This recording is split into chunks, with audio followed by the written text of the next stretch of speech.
Today is a Star Wars Age of Rebellion review by Fantasy Flight Games from the Engineer sourcebook.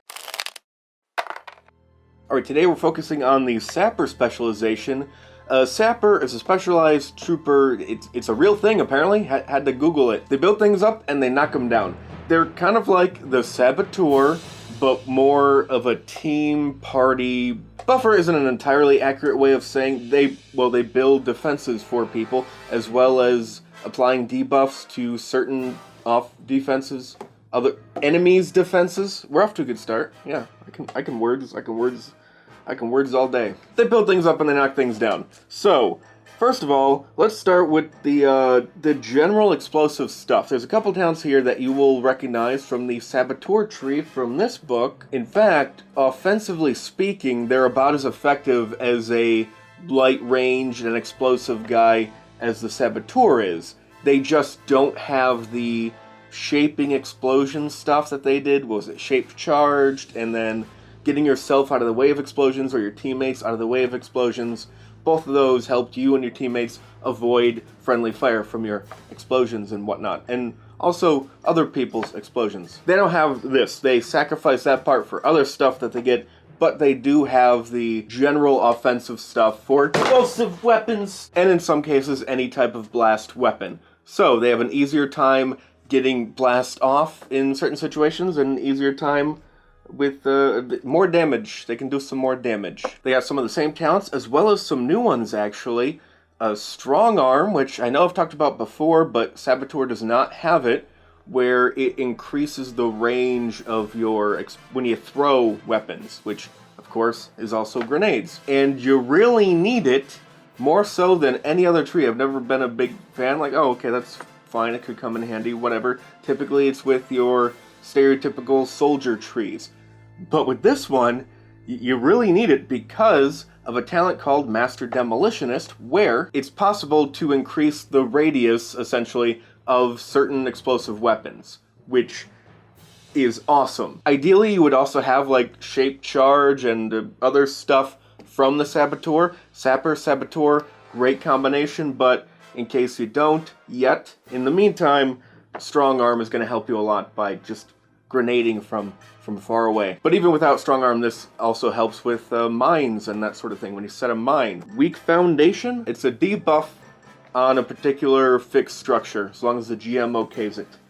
You can do a debuff, which is great. Saboteur is not really a Saboteur tree, it's just a explosive-focused combat tree within the Engineer, which is good. If you want a techie with a bit more combat focus, you can hybridize that with something else.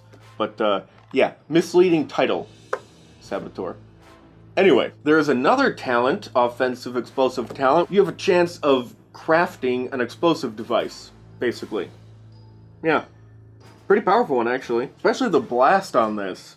Potentially, the blast on this is insane. They also have the ability to construct defensive structures for your allies, both personal and also vehicle level. There's two different talents that work a bit differently. One you can do in the middle of combat. It creates some cover, but depending on how well you roll, there are some additional benefits as well.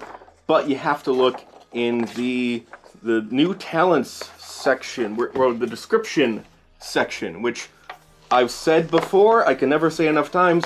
Every time you buy a new talent, and GMs, every time one of your players buys a new talent, make sure they do this, read the frickin' description.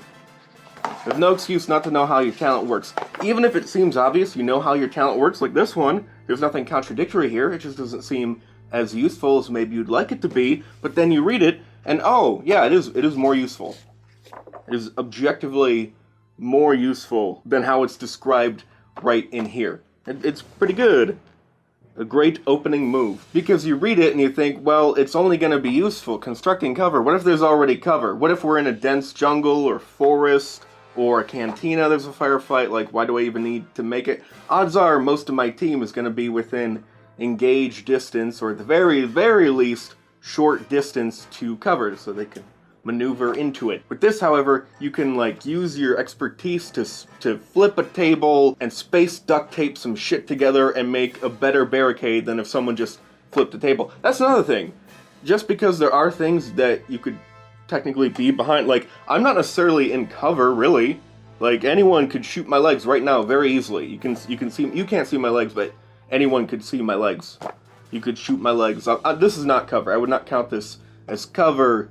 If it were bigger and I flipped it, or I flipped it and then kind of maybe this way I got behind it, it's a narrow table. I would have to spend a maneuver to turn this into maybe viable cover. So in a cantina, the GM might say that, well, a player has to do that. Okay, spend a maneuver to flip a table that you're engaged with, then you spend a maneuver to get into cover. Assuming you strain yourself, you can then spend an action to attack. The next person then takes a maneuver to get into cover.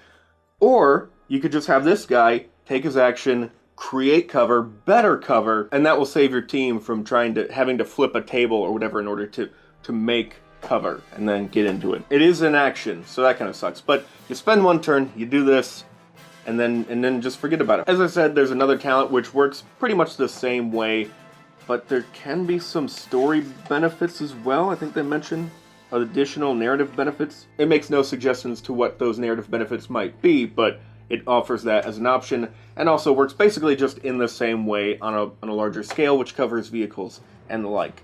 And also, it's a bit more difficult to pull off. That's it for the unique and shiny and really core talents of what this tree is meant for. Offensive explosiveness, building things up, knocking things down, and what we have left are, well, basic defenses. Let's see, they're more about defenses versus critical injuries, which I believe the Saboteur had as well, just in a different way. Also, we have, well, help with checks to build things, so that'll be nice, I guess. But also, the thing I really want to talk about, they have a series of talents which really bring to life the idea of a person using their smarts and preparedness to deal with problems in different ways. You've heard me talk about all three of these things before. We got Contraption, which helps you make a thing that will solve an issue. Known Schematic, which means that you know the layout of a particular spaceship or place, a facility, building, whatever. Or any vehicle, it doesn't have to be a spaceship. And Utility Belt. You just have a thing that wasn't on your character sheet with some cost to it and whatnot. So between all three of those things, you can be useful in a variety of ways. And the usefulness kind of scales with your creativity as a player, especially with Utility Belt and Contraption. Big fan of those. And so, yeah, we're left with a pretty decent damage dealer. You know, they of course get light ranged as a career skill because they're an engineer. Give them a good, actually, there's a wonderful little weapon in here. Some sort of explosive grenade pistol launcher thing. Zerka M9 Boomer Heavy Pistol. Finally, we have a light range weapon with blast, which normally I think you had to go through the Technician sourcebook. I'm not aware of any other weapon like that officially. You'd have to craft it through the Technician sourcebook's rules, but blast is a quality that's hard to craft into a weapon. So you're better off just buying this thing, or of course making your own template with the GM's approval, or have the GM make the template that they think is fair for you. But yeah, absolutely get that weapon as soon as you can with this tree or Saboteur. Ideally, you have both trees. And then, as far as building your character for the tree, if you're going to start off as a Sapper, well, Intellect is absolutely going to be the most single important thing for you. Agility a close second, so I would go with the 4 in Intellect. And not because you're really a mechanic. I mean, you can be. You can double up on mechanics, but you don't really have any talents that actually help you with mechanics checks in general. So if you are the mechanic of the group, it's because there's really no one else who even has it as a career skill. But you still need it because you have a lot of talents which depend on intellect-based skills, both mechanic and knowledge skills. It also makes a bit of use of survival, but the check's not really that difficult, and you don't have any other talents that deal with survival, so I don't know if I can really recommend a solid cunning unless you're not really sure what else to do. You know, if you get a 4-3-3, well, 4 intellect, 3 agility for that offensive capability, as well as maybe a 3 in cunning, if you really want. Perception's useful for anyone, but it's not a high priority. A 2 is fine. Hell, even if you only have a 1 in cunning, you could probably get away with that. You know, just focus on the survival skill, and you'll be just fine. It's not that big of a deal. In fact, while I would certainly prefer a build, it would be a lot more fun to have one with a solid agility of 3. You really don't need to. You don't need to be pistol explosion guy on the side if you already have a lot of damage dealers. You can still make use of those explosion talents I talked about, but you really just focus on planting mines and the like.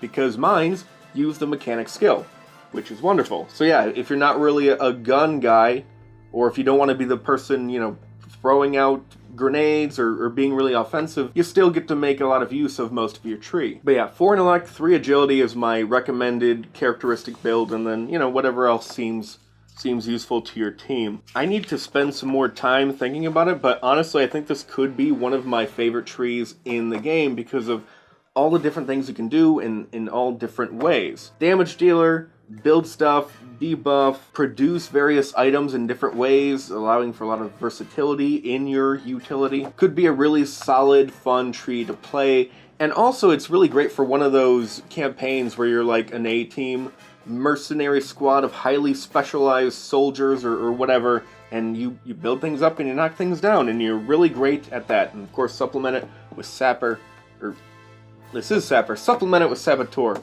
Great combination. And this is an overall great tree. I highly recommend it. Do you like this channel? Do you want to see more of it? Do you like this shirt? Do you want to see more of it? Namely in the mirror when you wake up in the morning, or you know, whatever else. Well then, you can visit my Teespring store and order some of my merch. It's you got this and some other stuff. Buy it or not, you know, whatever. It'll help. Alright, bye.